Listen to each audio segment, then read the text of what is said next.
Écoutez bien ça. Je cite, croissance rentable via un service client supérieur, l'innovation, la qualité et l'engagement. À première vue, c'est quoi comme type de boîte selon toi?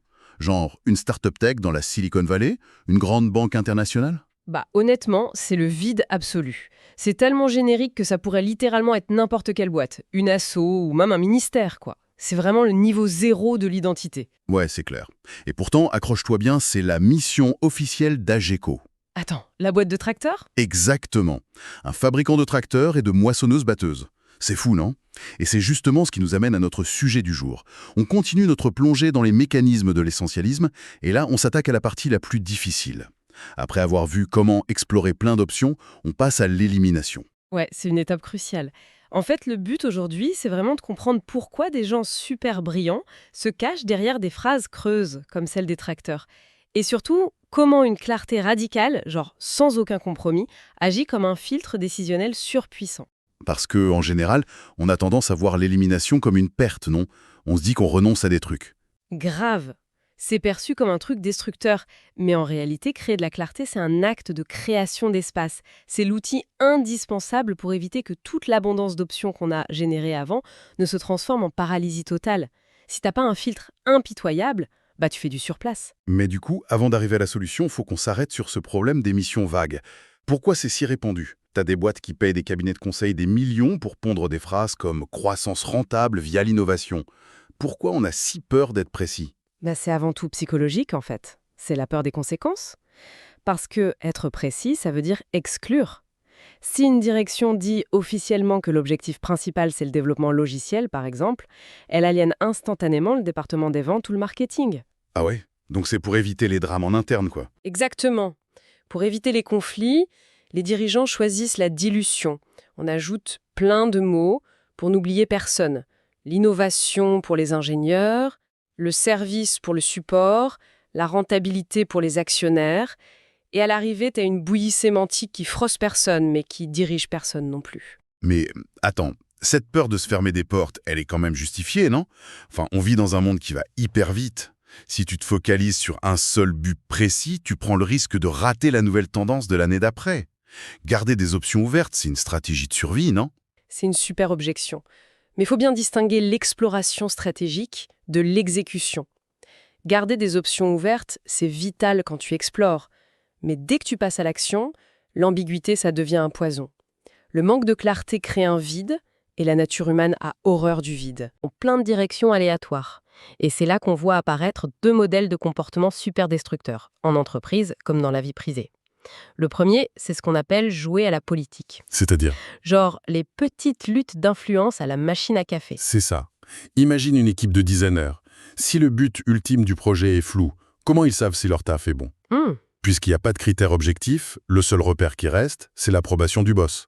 Du coup, le travail en lui-même passe au second plan. Ah, je vois le genre. Le but, ça devient juste d'avoir l'air occupé, de flatter la hiérarchie. Exactement. S'approprier les succès des autres, esquiver les échecs. La métrique du succès devient purement sociale. C'est terrifiant parce qu'on l'a tous vu. C'est littéralement comme s'asseoir pour jouer à un jeu de plateau hyper complexe, avec des cartes de partout, mais quelqu'un a paumé les règles. Personne ne sait comment gagner. Et comme on ne sait pas ce qui rapporte des points, tout le monde se met à amasser des pions frénétiquement juste pour avoir l'air de jouer. Mais c'est la métaphore parfaite. Ça décrit très bien cette accumulation aveugle. Et tu sais, ça se limite pas au bureau. Si t'as pas défini ce qui compte pour toi-même, tu te rabats sur les critères par défaut de la société. Ouais, la belle voiture, le titre qui claque sur LinkedIn. Voilà. Courir après plus d'abonnés, s'endetter pour impressionner les voisins, on joue la politique de l'apparence parce qu'on n'a pas défini notre propre condition de victoire. Mais même si on refuse ce jeu-là, je veux dire, même si on rejette la politique des apparences et qu'on essaye vraiment de bien faire, on tombe souvent dans un autre piège, non? Le deuxième modèle d'échec, le syndrome du tout est bon. Ouais, et ça c'est souvent le piège des gens super compétents. Sans direction claire, tu te mets à poursuivre une tonne de trucs fondamentalement bons. Mais le souci, c'est que la somme de plein de bonnes choses, ça crée pas forcément un impact majeur. Prends que l'exemple du livre L'étudiant qui fait 5 domaines différents à la fac. L'année de médecine, puis le droit, l'archi, les beaux-arts. C'est ça, et l'ingénierie pour finir. Mais attends, aujourd'hui on critique vachement la spécialisation extrême, on nous vend le profil hybride à fond. Faire du droit, de la médecine et de l'art, ça forge un esprit hyper créatif. C'est le profil de Léonard de Vinci en fait. Pourquoi c'est un échec de s'intéresser à tout? Hein, elle a le droit de pratiquer aucune de ses professions. Il n'y a aucun diplôme à la fin. Ouais, elle est médecin pour personne quoi. Exactement. De Vinci était curieux de tout, c'est vrai, mais quand il peignait la Joconde, il n'était pas en train de couler le béton d'un pont en même temps. Il appliquait une concentration totale sur un projet. Le syndrome du tout est bon, c'est avancer d'1 millimètre dans 1 million de directions. Tu dépenses une énergie folle, mais tu fais du surplace. C'est le mouvement perpétuel dans le vide. Alors du coup, comment on sort de ce brouillard? Si les phrases vagues servent à rien, si jouer à la politique c'est toxique, et si tout faire nous épuise, c'est quoi la mécanique pour trouver ce cap précis? Déjà, il y a un piège cognitif à éviter. On confond souvent l'inspiration avec l'action. Pour définir un vrai cap, faut écarter 3 impasses classiques. La première, c'est la vision abstraite, genre nous voulons changer le monde. Ou disrupter le marché? Voilà. C'est censé être inspirant, mais c'est tellement déconnecté que le lundi matin à 9 heures, personne ne sait concrètement quoi faire. C'est la mission du tracteur déguisée en mission humanitaire, en gros. C'est ça. Ensuite, t'as les valeurs corporatistes. L'excellence, le travail d'équipe. C'est très noble, mais c'est pas une direction. Et enfin, t'as l'opposé total, l'objectif purement comptable. Augmenter les marges de 5% ce trimestre. Ce qui est super concret, mais ça donne pas vraiment envie de se lever le matin, quoi. C'est un peu aride. Totalement. Donc, comment on fait? On formule ce qu'on appelle une intention essentielle. Le secret, c'est de trouver le point d'intersection exact entre une inspiration profonde et une métrique binaire. Donc ça doit avoir du sens et être mesurable. Exactement. Significative et mesurable de manière irréfutable. Il y a une définition hyper puissante là-dessus. L'idée que l'intention essentielle, c'est une décision qui en prend 1000 autres. La force du truc, c'est l'économie de charge mentale. Comme décider de devenir médecin plutôt qu'avocat. C'est une seule décision, mais bam, ça élimine tout un univers d'options pour les 10 ans à venir. C'est une architecture de choix redoutable. Faut voir ça comme l'objectif d'un appareil photo. Quand t'es dispersé, l'image est floue, parce que la lumière tape le capteur de partout. L'énergie est là, mais c'est brouillon. Trouver son intention essentielle, c'est faire la mise au point. Toute la lumière converge sur un point focal. Voilà. Ou comme une loupe sous le soleil. C'est cette concentration au millimètre qui déclenche le feu.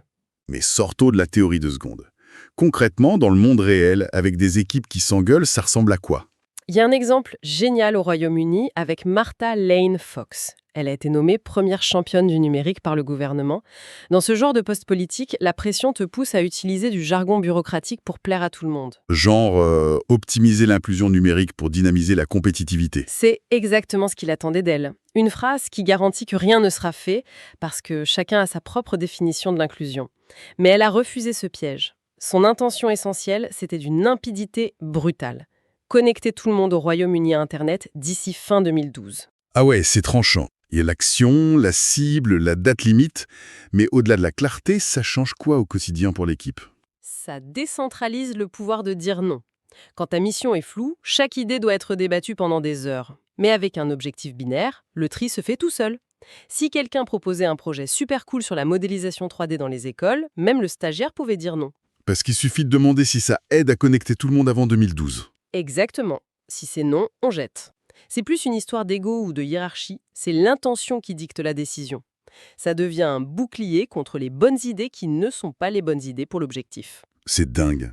Mais j'imagine que cette précision, c'est encore plus dur à tenir quand les enjeux sont dramatiques. Face à une catastrophe naturelle, la tentation de tout réparer doit être immense. C'est vrai, mais c'est justement là que c'est vital. Regarde l'initiative Make It Right de Brad Pitt après l'ouragan Catherine à la Nouvelle-Orléans. La misère était absolue, tout était sous l'eau. Le réflexe naturel serait été de se dire « on va sauver les victimes ou reconstruire la ville ». C'est noble pourtant. C'est à la hauteur du drame. C'est noble, mais l'immensité génère la paralysie. Si tu veux reconstruire une ville, par quoi tu commences? Les routes? Les écoles? L'argent aux familles? Les options sont infinies, donc chaque décision est un cauchemar. Du coup, ils ont défini une intention ultra précise. Construire 150 maisons, c'est ça? Oui, construire 150 maisons abordables, écologiques et résistantes aux tempêtes, spécifiquement dans le quartier du Lower Ninth Ward. Waouh! On a la quantité, la qualité et la localisation exacte. Et le paradoxe, c'est que cette restriction volontaire, ce focus sur un petit nombre de maisons, a créé un élan massif. Les architectes savaient quoi faire, les donateurs savaient ce qu'ils payaient. L'ambition démesurée paralyse, alors que la précision chirurgicale mobilise. Ce qui nous amène à la question de nos propres vies. Parce qu'on parle de grandes initiatives, mais c'est pareil pour l'individu noyé dans ses trucs à faire. C'est quoi la méthode pour trouver son propre cap? Faut être brutalement honnête avec soi-même et se poser 2 questions. La première, c'est si l'on ne pouvait exceller que dans un seul domaine, lequel serait-ce? C'est violent comme question. Choisir un seul truc, c'est accepter d'être médiocre dans 10 autres passions. C'est faire le deuil des autres vies. C'est le prix de l'excellence en fait. Mais ça suffit pas. La deuxième question est cruciale pour ancrer le truc dans le réel. Comment saura-t-on de manière irréfutable que l'on a réussi? Ah, la fameuse métrique binaire. Donc un objectif du genre je veux être plus sain et plus actif, ça marche pas. C'est la mission du tracteur, version fitness. Il n'y a aucune condition de victoire. Par contre, si tu dis courir le marathon de la ville en moins de 4 heures en novembre prochain, Là, on y est. là t'as un filtre. Si on te propose une soirée la veille d'une sortie longue, la décision est déjà prise. T'as plus charge mentale. Et ça peut mener super loin. L'exemple le plus vertigineux du livre, c'est de voir ça dans des conditions extrêmes, avec Nelson Mandela. L'étude de cas ultime. 27 ans de prison, dépouillé de tout, dans une cellule minuscule. La contrainte poussée à son paroxysme absolu. Il y a littéralement plus d'options pour lui. Et pourtant, il définit son intention essentielle, éliminer l'apartheid de manière pacifique. Mais ce qui est fascinant, c'est l'élimination interne qu'il a dû faire. Pour tenir ce cap et unifier le pays, il a dû utiliser un scalpel sur son propre cerveau. Il a activement éliminé son ressentiment et son désir de vengeance. Parce que sa colère, même si elle était légitime à 100%, elle servait pas l'intention essentielle. Elle bloquait la fin pacifique de l'apartheid. C'est une discipline émotionnelle folle. Il a transformé sa prison en un espace de stratégie grâce à ce focus. Si on ramène ça à nos vies, où on se laisse distraire par une notif de téléphone ou une série, la clarté, ça devient autre chose. Ça devient une armure, c'est pas juste une to-do list. C'est un bouclier cognitif entre toi et le chaos ambiant. C'est ce qui te permet de dire non sans te sentir coupable. Parce que tu sais intimement que chaque refus est un grand oui à ce qui compte vraiment. Donc la clarté radicale, c'est pour protéger notre temps. C'est un mode de survie pour pas se faire dévorer. On arrête d'amasser des pions au hasard et on joue selon les règles de notre propre victoire. Tout à fait. Et il y a un test impitoyable pour ça. Imagine un auditeur externe, hyper froid, qui regarde ta vie. Il n'écoute pas tes belles paroles, il regarde que 2 trucs. Ton agenda, minute par minute, et tes relevés bancaires des 3 derniers mois. Aïe. En regardant juste comment tu dépenses ton temps et ton argent, c'est quoi l'intention essentielle qu'il verrait? Est-ce que tes actes montrent ta grande ambition ou juste une poursuite désordonnée de trucs complètement futiles? C'est un miroir super dur à regarder, mais c'est l'étape indispensable.